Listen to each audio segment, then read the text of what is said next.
2년 전 막내 고이 토리는 다른 8마리의 형제 고이들보다 아주 약하게 태어났었다.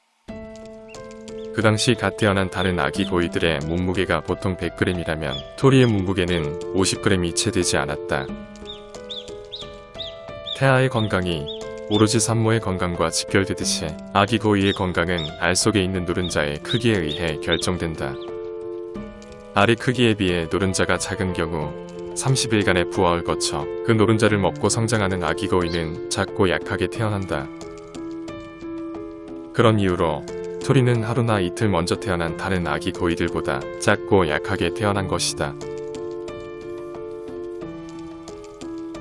토리보다 먼저 태어난 나머지 8마리의 아기 고이들은 모두 건강했기에 매일 야외에서 지내고 있었다. 사료도 잘 먹고 풀도 잘 먹어서 그런지 아기 고이들은 아주 무럭무럭 잘 자라주었다.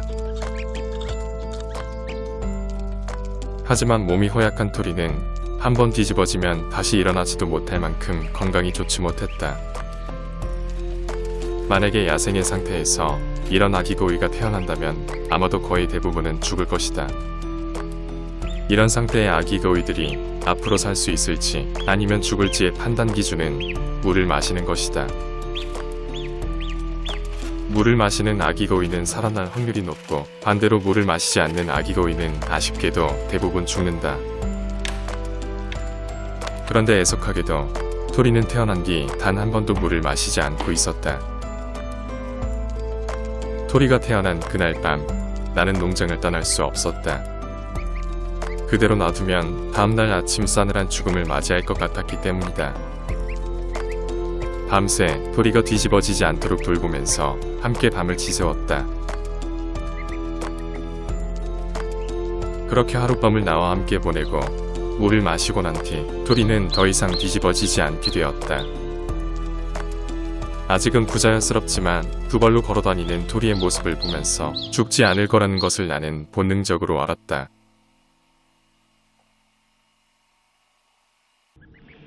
토리는 하룻밤을 더 따뜻한 부화기 안에서 지낸 뒤 그 다음 날부터 다른 형제 거위들과 함께 지내게 되었다.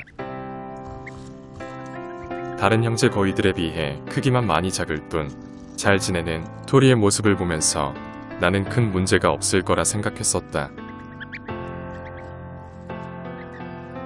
하지만 토리의 유년기 시절은 그다지 좋지 못했다. 시간이 지날수록 다른 형제 고이들의 덩치는 커지는 반면 토리의 성장은 항상 제자리를 맴도는 듯 보였다. 그리고 사람이든 동물이든 약한 존재는 늘 괴롭힘의 대상이 된다는 것을 토리를 가까이 지켜보며 알게 되었다. 토리에 대한 괴롭힘은 한 달 넘게 지속되었고 나는 그런 토리를 따로 키워야 할지 심각하게 고민하였다. 그런데 시간이 어느 정도 지나자 토리 옆에 항상 따라다니는 다른 아기 거위 한 마리가 눈에 띄었다. 토리는 그 녀석과 함께 밥을 먹고 함께 잠을 자며 늘 함께 지내게 되었다. 그러고 난 뒤부터 토리는 더 이상 다른 형제 거위들로부터 괴롭힘을 당하지 않게 되었다. 토리와 함께 있어준 그 아기 거위는 훗날 대장거위인 짱이 되었다. 그런 짱 덕분에 토리는 다른 거위들보다 성장은 다소 느렸지만 건강하게 자랐다. 그리고 나도 토리가 다른 거위들과 비슷한 크기로 자라도록 몰래 사료를 먹을 수 있도록 챙겨주기도 했다. 몇 달 뒤 토리는 다른 거위들에 비해 덩치만 조금 작을 뿐 건강한 모습으로 잘 성장해 주었다. 하지만 언제부터인지 무슨 이유에서인지 모르겠지만 녀석은 고양이를 극도로 싫어하는 성격이 되었다. 그 중에서도 특히 앵두를 더 싫어하는 것 같았다.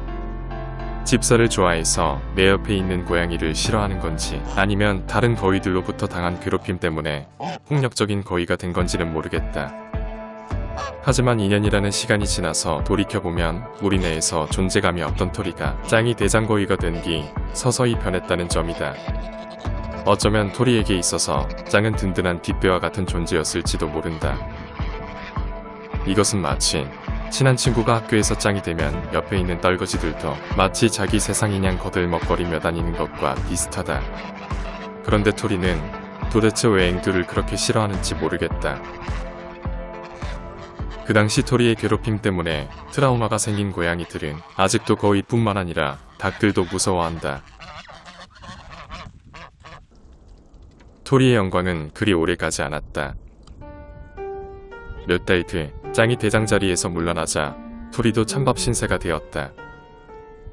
나는 이때까지만 해도 토리는 굉장히 의리가 있는 거위인 줄 알았다. 짱에게 충성하던 다른 거위들이 모두 짱을 외면하고 그레이 밑으로 들어갔지만 토리는 여전히 짱을 버리지 않았기 때문이다. 하지만 그로부터 몇 달 뒤 짱과 핑크가 서로 다른 장소에서 알을 품을 당시 토리는 짱이 아닌 핑크를 도와주었다. 참고로 핑크는 8마리의 암컷 거위들 중 그레이가 가장 좋아하는 거위이다. 나는 당연히 토리가 짱의 포란을 도와줄 거라 생각했지만 어떤 이유인지 평소 친하게 지내지도 않는 핑크를 도와줬다. 과연 토리는 그레이에게 잘 보이기 위해 그렇게 친하게 지내던 짱을 버렸던 걸까? 그로부터 1년 뒤 짱이 그레이를 버리고 레오를 선택했을 때도 토리는 함께 따라오지 않았다. 짱과 그다지 친하게 지내지 않던 점박이와 윙도 레오에게 왔지만 토리는 여전히 그레이 옆에 남아있었다. 그렇다고 그레이가 토리를 잘 대해주는 것 같진 않다. 그레이는 제일 좋아하는 암컷 거위 핑크에겐 잘 대해주지만 그 외 나머지 암컷 거위들에겐 그냥 고만고만하기 때문이다. 8개월 뒤 짱이 선택한 레오는 요즘 날이 갈수록 자신감이 넘쳐 보인다. 태어난 지 1년이 지난 레오는 덩치가 많이 커져서 어찌 보면 그레이보다도 더 커 보이기도 한다.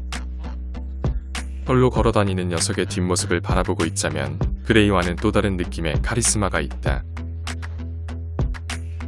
나는 올겨울 그레이와 레오 중 누가 왕좌를 차지하게 될지도 궁금하지만 토리의 행동도 굉장히 궁금하다. 살아남기 위해 짱과의 우정도 버리고 그레이에게 갔던 토리가 만약 레오가 왕이 되었을 때 어떤 결정을 내릴까? 그레이를 버리고 레오에게 갈까? 그렇지 않으면 여전히 그레이 옆에 남아있을까? 아마도 토리는 다른 거위들보다 유난히 약하게 태어났기에 어릴 때부터 강한 자 옆에 붙어 있어야 살아남는다는 것을 본능적으로 깨우쳤을 것이다. 그래서 다른 거위들보다 유난히 집사에게 다가오는지도 모르겠다. 내 생각에 이번 겨울 그레이나 레오 중 누가 왕이 되더라도 토리는 또다시 살아남는 선택을 하지 싶다. 나는 토리가 어떤 선택을 하든 그 선택을 존중하기로 했다.